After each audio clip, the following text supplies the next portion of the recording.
Vital four જાગરણ મનુષ્ય નિર્માણ કોન્સેપ્ટ એટલે કે હ્યુમન સિસ્ટમ અપગ્રેડિંગ પ્રોગ્રામની યુટ્યુબ ચેનલ વાઇટલ ફોર શ્રીમાં આપનું હાર્દિક સ્વાગત છે. શ્રી ભાઈશ્રીના પ્રણામ. રિમાઇન્ડર,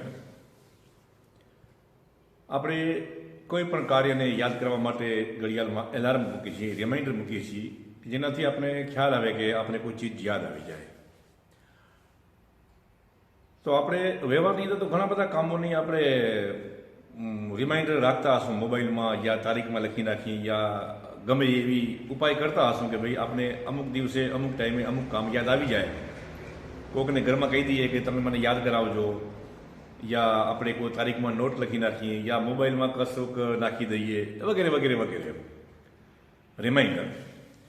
તો શું એવું હોઈ શકે કે આપણે જ્યારે પૃથ્વી ઉપર જે મિશનથી આવ્યા છીએ અને આપણે શું કરવું છે એની યાદ અપાવવા માટે કોઈ રિમાઇન્ડરની વ્યવસ્થા ખરી હશે કે નહીં હોય? એમ જરાક ગેસ કરો, હોય કે ના હોય? જ્યાં સુધી મારી જાણકારી છે ત્યાં સુધી પ્રકૃતિની અંદર પણ એક રિમાઇન્ડર છે, અને એ રિમાઇન્ડર લગભગ આપણે જ પોતે જ સેટ કરેલું છે, પણ આપણે ભૂલી ગયા છીએ. કારણ કે પૃથ્વી ઉપર જે આપણું આયુષ્ય હોય 80-90-100 વર્ષનું કે જે હોય એ દરમિયાન ઘણા બધા જીવનમાં વળાંક આવતા હોય અને ઘણી બધી ચીજો યાદ અપાવવા માટે પ્રકૃતિ આપણે રિમાઇન્ડર આપતી હોય, જેને કહેવાય દેશી ભાષામાં કેવું હોય તો ઘંટી વાગી યા ઘંટ વાગ્યો યા એલાર્મ વાગ્યો, આવું કહી શકાય. પણ એકચ્યુઅલી એ પ્રકારનું રિમાઇન્ડર છે, યાદ અપાવવા માટેનું રિમાઇન્ડર. પણ પ્રકૃતિ પાસે કોઈ ઘડિયાળ નથી એટલે એના રિમાઇન્ડર થોડાક વિચિત્ર હોય છે અને થોડાક આપણે ચોંકાવનારા પણ હોય છે, ખતરનાક પણ હોય છે. તો શું આપણા જીવનમાં ચલો ચેક કરીએ કે આ એકચ્યુઅલી રિમાઇન્ડર કેવા હોઈ શકે? શું આપણા જીવનની અંદર એવું બની શકે આર્થિક ફટકો લાગી જાય કે આપણી હોશિયારી, આપણી બુદ્ધિમત્તા, આપણું ટેલેન્ટ, એ બધી જ વસ્તુઓ ક્યારેક ક્યારેક અર્થહીન બનીને આપણે આર્થિક લોસ જાય કે સીધી રીતે એ ક્યારેય ન સમજી શકાય? જો એવું કોઈ આપણા જીવનમાં બન્યું હોય તો આને રિમાઇન્ડર કહી શકાય. તંદુરસ્તીનું તંદુરસ્તી માટે આપણે ઘણું બધું ધ્યાન રાખ્યું હોય અને અચાનક જ બ્લડ પ્રેશર, બીપીનો રોગ લાગુ પડી જાય યા સુગર, ડાયાબિટીસ આવી જાય યા બીજા કોઈ અન્ય રોગો આવી જાય, શું આ રિમાઇન્ડર હોઈ શકે?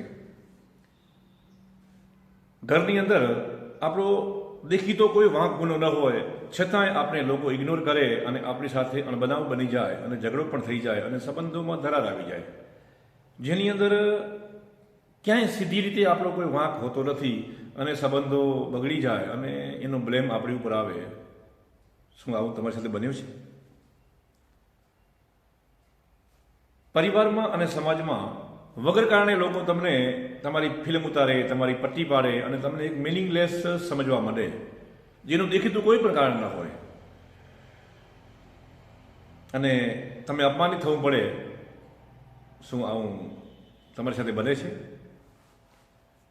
એના સિવાય ઘરમાં સંબંધો, પતિ પત્નીની જે કડવાહાટ, ભાઈઓ ભાઈઓમાં તકલીફો, માતા પિતા વચ્ચે અણબનાવ યા એના જેવા બીજા ઘણા બધા, પરીક્ષામાં ફેલ થઈ જવું,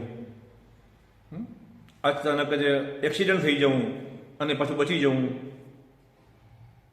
કોઈ દુર્ઘટનાનો ભોગ બનવો અને એમાંથી બચી જવું, આ બધા જ પ્રકૃતિના રિમાઇન્ડર છે. તો તમને એમ લાગશે કે પ્રકૃતિ આવા રિમાઇન્ડર શું કામ ચોઈસ કર્યા હશે? એની જરૂર છે, કારણ કે પ્રકૃતિ આપણે કોઈ ચીજ યાદ દેવડાવવા માટે, તો શું યાદ દેવડાવવું હશે એને? આપણો જે હાયર સેલ્ફ છે એ આપણે શું યાદ કરાવવા માગતો હશે? હા, હજી એક બાકી રહી ગયું, એક રિમાઇન્ડર અગત્યનું બાકી રહી ગયું. ક્યારેક ક્યારેક જો તમે ધ્યાન સાધના કરતા હો અથવા તો તમે ન પણ કરતા હો તો તમને ક્યારેક ક્યારેક અમુક ચીજો કરવાની પ્રેરણાઓ મળે. તમને એવો વિચાર આવે કે મારે આમ કરવું જોઈએ યા મારે તેમ કરવું જોઈએ, યા મારું ટાઈપનું જીવન આ ટાઈપનું જીવન હોવું જોઈએ યા આ ટાઈપનું હોવું જોઈએ. તમને એવી પ્રેરણાઓ આવે, પણ તમે એની ઉપર ક્યારેક ધ્યાન આપ્યું છે? શું તમારા જીવનમાં આવી કોઈ પ્રેરણાઓ આવી છે? આ પણ એક રિમાઇન્ડર છે. તો જાત જાતની રિમાઇન્ડર આપણી ઉપર આવતી હોય, એ રિમાઇન્ડરની જરૂર શા માટે પડી? એની રિમાઇન્ડરનો મતલબ છે કે આપણે આપણું મૂળ લક્ષ્ય, આપણું ઓરિજિન અને હવે ભવિષ્યમાં પૃથ્વી ઉપર આપણે શા માટે આવ્યા છીએ, પ્રકૃતિ આપણે શા કાર્ય માટે, જો કે કાર્ય બધા અનુભવ લેવા માટે હોય, પણ મશીનની તાસીર પ્રમાણે અલગ અલગ અનુભવો લઈને એક અલગ અલગ પ્રોજેક્ટ માટે કામ કરવાનું હોય. એટલા માટે એને યાદ દેવડાવવા માટે પ્રકૃતિ આપણે એલાર્મ, રિમાઇન્ડર આપતી હોય, આવા ફટકા આપે. અચ્છા, તો તમને એમ થતું હશે કે ખરેખર આવા ક્યારેક ક્યારેક ખતરનાક રિમાઇન્ડર પણ હોઈ શકે. હા, કારણ કે આ માયાનું ચક્ર છે. માયાની અંદર અને ત્રીજી ડેન્સિટીમાં જીવી રહ્યા છીએ, એની અંદર અમુક પ્રભાવો સામાજિક અને પારિવારિક એક એવા પ્રભાવો કામ કરતા હોય છે કે મનુષ્યની અંદર જે માનસિક જે પ્રેરણાઓ આવતી હશે ને, જે એની ઉપર પણ એનું ધ્યાન જતું નથી. ધ્યાન જાય છે પણ એ એપ્લાય કરી શકતો નથી. અને એવા ઘણા બધા કારણો હોઈ શકે છે કે મનુષ્યનું ધ્યાન એ બાજુ રિમાઇન્ડર તરફ જતું નથી. એટલે પ્રકૃતિ એને આંચકા આપીને એને છોડાવી નાખે અને એને એવો આંચકો ધક્કો આપી દે કે કદાચ એને યાદ આવી જાય કે હવે મારે શું કરવું જોઈએ. તો રિમાઇન્ડર પ્રકૃતિની તમે જે પૃથ્વી ઉપર આવ્યા છો એના માટે જે કાંઈ તમે કરવા માગો છો, તમને કરવું હતું, યા જે કરવા માટે તમારું મશીનની તાસીર છે, એ ડિઝાઇન છે, એ ડિઝાઇન પ્રમાણે તમને એ યાદ અપાવે. જોકે બધા જ માણસોને આવું નથી બનતું અને ઘણા બધા માણસો સાથે બને છે. પણ પ્રોબ્લેમ ક્યાં થાય છે? કારણ કે આપણા મગજમાં કે એવું ઠસાવી લીધું છે એટલે આપણે ચૂકી જઈએ છીએ. ધારો કે રિમાઇન્ડર આવ્યો કે ધંધામાં લોસ, તો આપણે એવી સમજ નાખેલી છે કે ભાઈ સુખ અને દુઃખ, નફો અને નુકસાન એ તો ધંધામાં આવતું જ રહે, એટલે આપણે એમાં એને ઇગ્નોર કરી દઈએ. પછી શારીરિક કોઈ સમસ્યા આવી ગઈ તો આપણે એને પણ ભાગ્યનો દોષ લખીને કે કર્મ હતું એટલે કે એ ભોગવવું જ પડે અને સુખ અને દુઃખ તો આવ્યા જ રાખે. સંબંધોમાં કડવાટ આવી ગઈ હોય તો એમાં પણ આપણી પાસે જવાબ તૈયાર પડ્યું છે કે ભાઈ એક ઘરમાં રહેતા હોય તો ઠામણા ખખડતા જ હોય. અને માનસિક તમને કોઈ પ્રેરણા મળતી હોય તો તમે એને આળ પંપાળ કહીને ઇગ્નોર કરી શકો. આવું ઘણું બધું છે. કારણ કે આપણે યોગ્ય દિશામાં ધ્યાન ન જાય અને આપણે ભટકી જઈએ, એ માયાનો ખેલ છે. એટલે આમાં આપણે તૈયાર થવાનું હોય અને તૈયાર થવા માટે પ્રકૃતિ અલગ અલગ ટાઈપના અલગ અલગ રિમાઇન્ડર આપણે આપી અને આપણે આગળ વધવા માટેની વ્યવસ્થા ઊભી કરે. પણ એમાંથી અમુક ટકા રિમાઇન્ડર લગભગ ઘણા બધા લોકોને આવતા હશે, પણ એમાંથી અમુક જ માણસો જે પસંદગી કરાયેલા છે એવા માણસોને એ રિમાઇન્ડરને ઓળખી જાય છે અને એ તરફના પગલાં ભરે છે. હવે જ્યારે વાત આવે છે આવા પગલાં ભરવાની, ત્યારે એ એટલું સહેલું નથી હોતું, થોડું કઠિન પણ હોય છે. પણ હિંમતવાન મનુષ્યો અને પસંદગી કરેલા મનુષ્યની પાછળ ઈશ્વરીય તાકાત હોય છે, એટલે એ એના લક્ષ્યમાં આગળ નીકળી જાય છે. ત્રીજી ડેન્સિટીના જે સામાજિક જે સામાન્ય મનુષ્યો છે, કદાચ એને ઇગ્નોર પણ કરે, એની પસંદ ના પણ કરે, બની શકે છે. પણ પસંદગી કરેલા મનુષ્યો હોય એ દુનિયાની બહુ દરકાર કરતા નથી, એ એના કામમાં લાગી જાય છે.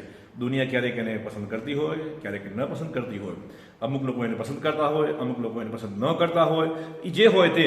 પણ જે લોકો જેની જાત આવી ગઈ છે એ લોકો એના કામમાં લાગી ગયા છે. અચ્છા, તો હવે આ જો બધું જ આવું નિશ્ચિત થયેલું હોય તો પછી આવા રિમાઇન્ડરની શું જરૂર છે અને એ સીધી રીતે કેમ નથી આવતું? અહીંયા બે વસ્તુ છે. એક તો છે મનુષ્ય જીવન, પૃથ્વી ઉપરનું જે જીવન છે, બધી જ ડેન્સિટીની અંદર એક અનુભવો લેવા માટે આપણે આવીએ છીએ. પણ અનુભવોની જે વ્યવસ્થા અને એની જે શૃંખલા રચાય છે એ એક પ્રોજેક્ટ હોય છે. કેવી રીતે? ધારો કે આપણું બાળક હોય, એને આપણે ભણવા મૂકીએ તો એક સ્કૂલ જુએ, સ્કૂલ મકાન જુએ, પછી એમાં શિક્ષકો જુએ, શિક્ષકોને પગાર દેવા માટે ફંડ જુએ, વિદ્યાર્થીઓને બેસવા માટે બાંકડા યા બેચ જુએ, ત્યાં એક પાણીની વ્યવસ્થા પણ જુએ, ત્યાં એક ગ્રાઉન્ડ પણ જુએ રમતગમત માટે, અને પાછા એ શિક્ષકોને મેનેજમેન્ટ કરવા માટે પ્રિન્સિપાલ પણ જુએ. આ એક વ્યવસ્થા છે. આવી વ્યવસ્થાઓ થાય ત્યારે બાળક ભણી શકે અને એ અનુભવ લઈ શકે. તો શિક્ષકો એનો અનુભવ લે છે, પ્રિન્સિપાલ એનો અનુભવ લે છે, સ્કૂલ બનાવી દેવાવાળા એનો અનુભવ લે છે, બધા જ પોતપોતાનો અનુભવ લે છે અને ચાલે છે. પણ વ્યવસ્થા તો ગોઠવી પડી ને. તો એવી રીતે દુનિયાની અલગ અલગ જ્ઞાન બાંટવા માટે, મનુષ્યની ચેતનાને ડેવલપિંગ કરવા માટે, અલગ અલગ પ્રકારના પ્રોજેક્ટ ઉપર કામ કરવા માટે અલગ અલગ મનુષ્યોની પસંદગી કરેલા વિષય ઉપર એ આવે છે અને પોતાનું કામ કરે છે. એ બધું જ કરીને એ બધું જ અનુભવ લેવા, વિશિષ્ટ કાર્ય ઉપર કામ કરવું, કોઈ પ્રોજેક્ટ ઉપર કામ કરવું, મનુષ્યની ચેતનાને આગળ લઈ જવી, જ્ઞાન બાંટવું, પીરસવું, જનકલ્યાણ કરવી, સેવા કરવી, એ બધું જે છે એ બધું જ કરીને પાછું બીજું એક વસ્તુ કરવાની છે, જે છે આપણી હાલની જે ડેન્સિટી જે 3 છે એને આગળ વધીને ડેન્સિટી 4, 5, 6 કે 7 તરફ આગળ વધી જવું. આ એક મોટું મેકેનિઝમ છે. હવે એની અંદર જે સક્રિયપણે જે ઇન્વોલ્વ થયેલા લોકો છે એ કામે લાગી જાય છે. હવે અહીંયા 2 વસ્તુ બનશે. આને ભાગ્ય નથી કહેવાતું. જે લોકો પસંદગી કરેલા મનુષ્યો છે એ નિયતિની કેટેગરીમાં આવે છે, એ ભાગ્યની કેટેગરીમાં નથી આવતા. અને જે હાવ કોમન મેન છે એ ભાગ્ય આધારિત જીવન જીવે છે. પણ ભાગ્ય આધારિત જીવન જીવતે જીવતે એને કોઈ સારું કામ કરી નાખ્યું અને અમુક સારા ઇન્ટેન્સ એના દિમાગમાં ઘૂસી ગયા અને એ આગળ નીકળી ગયા, તો પ્રકૃતિ એને ટ્રાન્સફર કરી અને સીધો એને નિયતિમાં લઈ જાય. અને નિયતિમાં લઈ લે, નિયતિનો મતલબ શું છે? ભાગ્ય. હવે તમને કહી દઉં કે ભાગ્ય એટલે કે સૂર્યમાળાની અંદરની સિસ્ટમ, નવગ્રહોની જે સિસ્ટમ કામ કરતી હોય ને એને ભાગ્ય કહેવાય. જ્યારે સૂર્ય અને સૂર્યથી ઉપરના જે સ્ટાર છે, જ્યારે સંચાલન એના હાથમાં આવે ત્યારે એ યુનિવર્સલ ડિઝાઇનની નિયતિ કહેવાય. તો મનુષ્ય જે છે એ ભાગ્યને આધારે છે કે નિયતિને આધારે છે? જો કે ફ્રી વિલ તો બધામાં કામ કરે છે, ભાગ્યમાંય ફ્રી વિલ કામ કરે છે અને નિયતિમાંય ફ્રી વિલ કામ કરે છે. એમ પણ જેવી રીતે ભાગ્ય છે એટલે સમજો કે આપણે ગુજરાતનો જે મુખ્ય CM હોય એ સંચાલન કરતો હોય એવું માની લેવાય, અને જે નિયતિ છે એ ભારતનો વડાપ્રધાન એને મેનેજ કરતો હોય એવું કહી શકાય. એવી રીતે એને તમે સમજી શકો છો. તો જે લોકોએ નિયતિએ જેને પસંદ કરેલા છે એની અંદર હિંમત હોય છે, કારણ કે એનું ગાઈડન્સ સિતારાઓમાંથી આવે છે, નક્ષત્રમાંથી આવે છે અને હાયર લેવલ ઉપરથી આવે છે. અને એ લોકો પૃથ્વી ઉપર કાર્ય કરીને એની ડેન્સિટી પોતે બદલાવી નાખે છે અને એની સાથે જોડાયેલા એને ફોલો કરતા તમામ મનુષ્યોની ડેન્સિટીમાં 4માં યા 5માં યા 6માં લઈ જવા માટેની એની કોશિશ હોય છે. તો દર્શક મિત્રો, તમારા જીવનમાં આવો કોઈ એલાર્મ યા રિમાઇન્ડર વાગ્યો છે? તમે ચિંતન કર્યું છે કે મને અમુક જગાને ધંધામાં લોસ થયો તો, મારી કોઈ ભૂલ નહોતી છતાંય પણ ખબર નહીં કેમ થઈ ગયું, યા અમુક અકસ્માત થઈ ગયા અને એમાં બચી ગયા આપણે, યા અચાનક તમને કોઈ સહાય મળી ગઈ, યા અચાનક જ તમને એવો રોગ લાગ્યો પડી ગયો કે તમને એની ખબર જ નહોતી, અપેક્ષા પણ નહોતી અને તમને થઈ ગયું. અચાનક જ ઘરમાં કોઈ વ્યક્તિનું મરણ થઈ જાય, અચાનક જ સંબંધોમાં એટલી કડવાહટ આવી જાય કે સંબંધો ડિસ્ટર્બ થઈ જાય. આવા જો તમારા જીવનમાં ક્યાંક ને ક્યાંક આંચકા દેવાવાળા કોઈ પ્રસંગો બન્યા હોય તો આ એક રિમાઇન્ડર છે.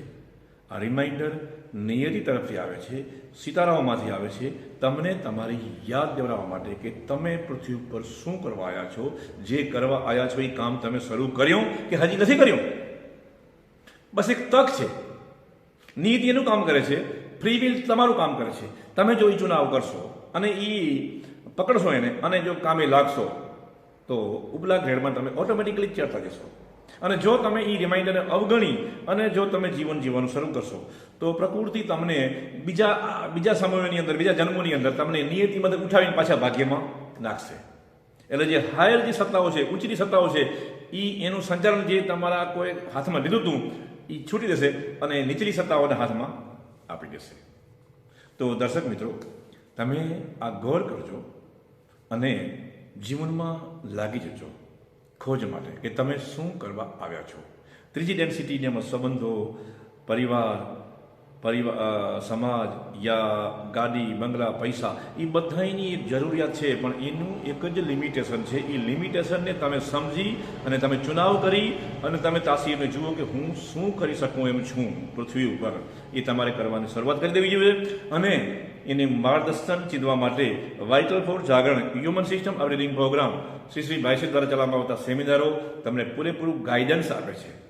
એક એવું ગાઈડન્સ આપે છે કે તમે અત્યારે કઈ ઉંમરમાં છો અને હવે તમારે આગલા સ્ટેપમાં શું કરવું જોઈએ, એ અમે તમને ગાઈડન્સ આપીએ છીએ. બીજું, તમારી મૂળભૂત તાસીર કઈ છે અને તમે પૃથ્વી ઉપર શું કરવા આવ્યા છો એનું પણ અમે ગાઈડન્સ આપીએ છીએ.